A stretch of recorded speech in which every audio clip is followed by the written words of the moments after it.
जय माता दी दोस्तों, आप सभी का हमारे YouTube चैनल पर हार्दिक स्वागत है। आज सुने दशा माता व्रत की तीसरी कहानी। एक गांव में एक बुढ़िया ब्राह्मणी रहती थी। वह बहुत गरीब थी। उसके एक बेटा था। एक दिन वह अपने बेटे से बोली, बेटा, कुछ ऐसा काम करो जिससे 4 पैसे की आमदनी हो और हम दोनों का जीवन निर्वाह हो। अब मेरे तो बुढ़ापे के कारण हाथ पैरों ने जवाब दे दिया है। तब उसका लड़का गांव वालों के जानवर चराने लगा।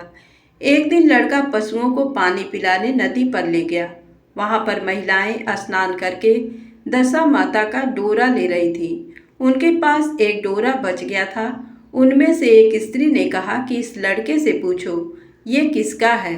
तब एक स्त्री लड़के के पास जाकर पूछने लगी, तुम्हारे घर में कौन कौन है। लड़के ने बताया कि केवल मेरी बूढ़ी माँ है।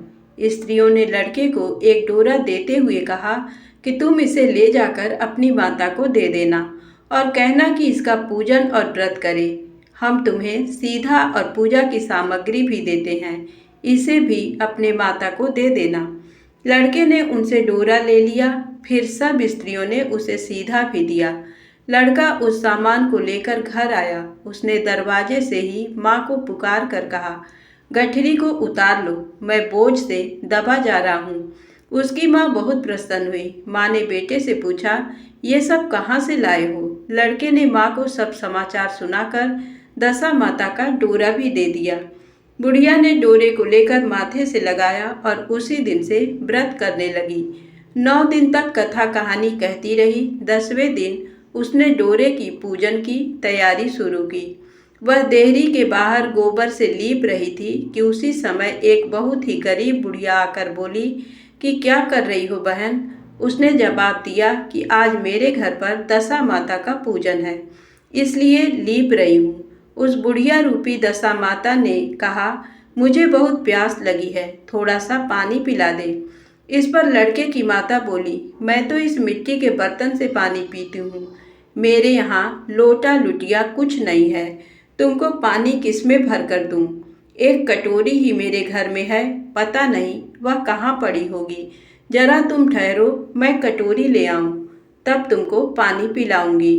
बुढ़िया हाथ धोकर अंदर कटोरी लेने गई। इसी बीच दशा माता, जिन्होंने बुढ़िया का रूप धारण कर रखा था, उसके मटके रखने की जगह पर एक सोने का घड़ा रखकर अंतर्धान हो गई। बुढ़िया कटोरी लेकर मटके के पास गई। वहां सोने का घड़ा देखकर घबराई।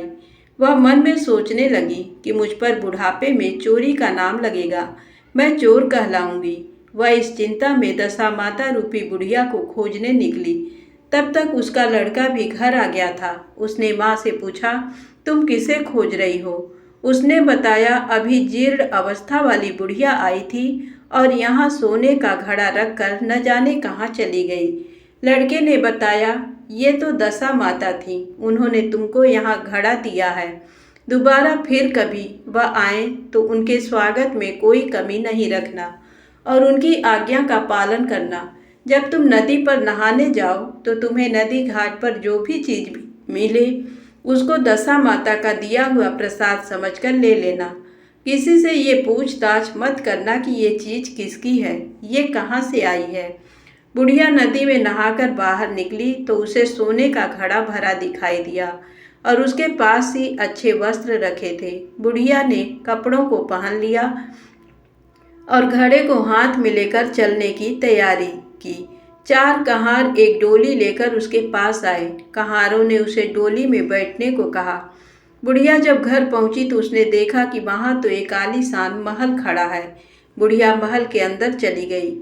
वहां उसने श्रद्धा पूर्वक और भक्तिभाव से दशा माता के डोरे का पूजन किया और हाथ जोड़कर वरदान मांगा कि जिस प्रकार आपने मुझे संपत्ति दी है, उसी प्रकार मेरे घर में एक सुशील बहू और आ जाए, तभी ये सब शोभा देगा।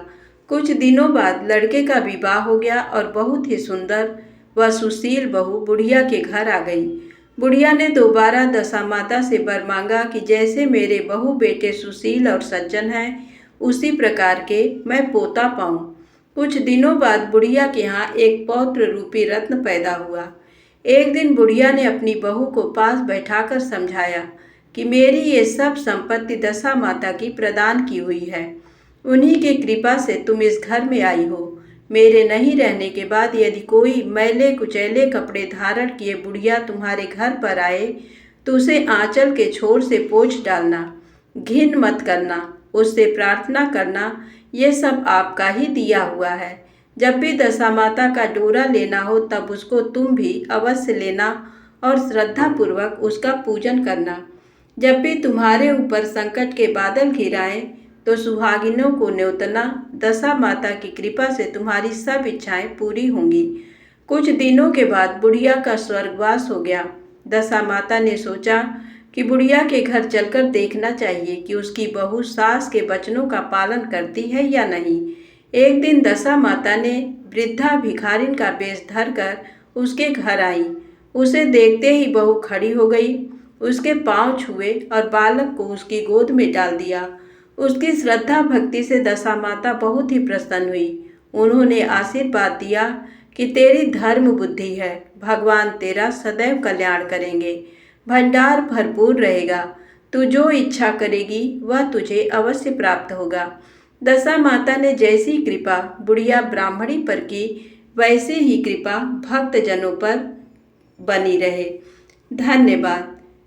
दोस्तों, कथा अच्छी लगी हो तो कृपया चैनल को एक लाइक अवश्य करें और चैनल को सब्सक्राइब भी करें।